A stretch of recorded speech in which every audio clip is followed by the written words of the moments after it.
All right, so may I ask you to state and spell your name and state your title, please? Terry is the first name, Terry. Last name Casey, Casey. Title, former news reporter, anchor, and whatever else they told me to do. But it's been a long time, both in the business and since the business, although I still have my hands in it. So what inspired you to become a journalist in the first place? In terms of inspiration, I don't know that I have a solid answer for that, but I can tell you, when I was a kid, 5, 6 years old, I knew that's what I wanted to be. And I would use spoons and sticks, pick up sticks off the ground and pretend they were my microphones, and I'd narrate made-up weather casts and made-up news stories. My parents encouraged me with a tape recorder later on at some point too. Oh, that's so awesome. What was your biggest struggle or challenge when you began your journalism career? Oh golly, now you have all these courses prior to that, right? So writing was one of them, but getting into the so-called real world, writing, it was radio was my first job. The news director taught me, trained me in not just learning how to write, but what, when, where, the subtleties of writing, and then after that the craft of writing, because it is a craft, and it's also you have to know how to be able to talk to the people that you are interviewing, but also to communicate with the viewers. And I'm an incredibly strong advocate for knowing what to write. And this guy was a hardcore veteran from way back, and he knew what he was doing and what he was talking about, and I think he'd be proud of the stuff I write now. That's actually good to hear, because that's all that they're teaching us in school now is how to write. So I'm glad that it's actually going to be used. All right, so what was your favorite experience throughout your career? Well, one of them dealt with politics. The first president I ever encountered was Richard Nixon. And quick story there, I was covering him. He was walking down a fence line and talking to people and that sort of thing. When he was done, he headed, this was in Clearwater, Florida, he headed for the motorcade and his car to go off to make a speech. And there was about that much silence between the president and the governor that he was talking with. So I blurted out some question, got a good answer, and he continued on to his car.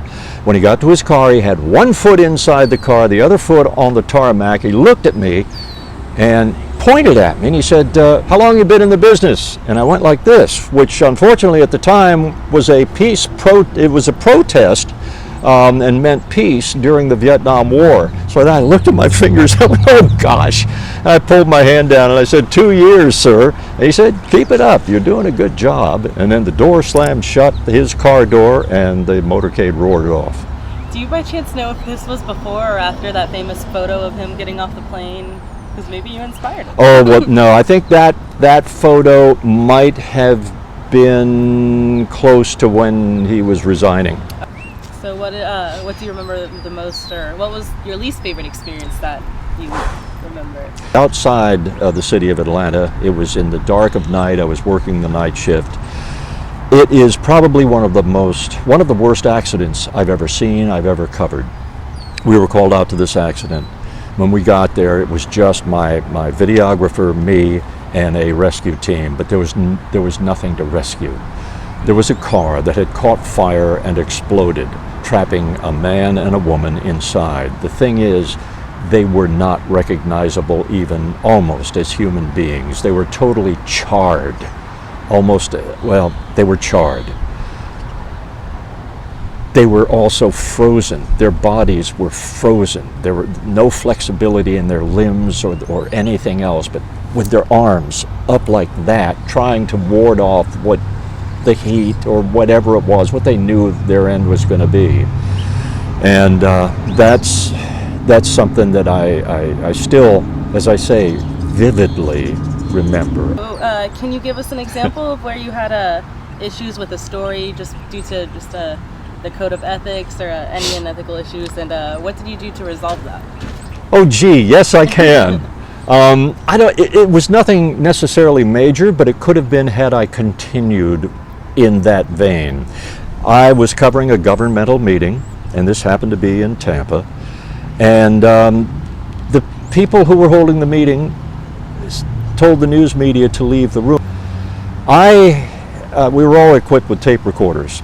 This reporter left his tape recorder running deliberately with the microphone and just sat in a chair, and I figured nobody would notice. But somebody came out into the hallway with my tape recorder, not running, said, "Here," and then they went back in. Embarrassed, yeah, that was one of the things I felt, but more than that, that's not the way to do business. And so what advice do you have for any aspiring journalists or students going into the journalism field? And to tell you the truth, we've already touched on it. Writing. Become a good writer, then become a better writer. Practice what is your craft, because it is vital. It's so important. Learn how to be descriptive in what you write, to make it interesting. That all comes with experience and time. It doesn't happen like that. It doesn't happen overnight, except maybe a few folks who just know. Writing is just, it's an amazing tool that can take you anywhere and take your viewers or your listeners anywhere or take kids anywhere. It's just wonderful. So there's one other thing that is even more important, and that is get the story and get it right. We're talking accuracy here. Don't mess with that, because when you do, and if you develop some kind of a reputation, you're going to find information will dry up because people don't want to. They want you to be. They want to be able to trust you, because trust is a factor in accuracy, but it rests with you. I had a news director, one of those two guys that I talked about, who used to say, you know, there's always a battle to get the story first, get the story on the air first. Too many times people sacrifice accuracy for that. And this guy used to say, get it right, get the story right, then worry about getting it on the air first. But all right, so that completes our interview. Thank you once again, Terry, so much. I appreciate it. Well, I enjoy you. I like talking with you. And I wish you all the success in the world. I really do, because I think you're off to a great start.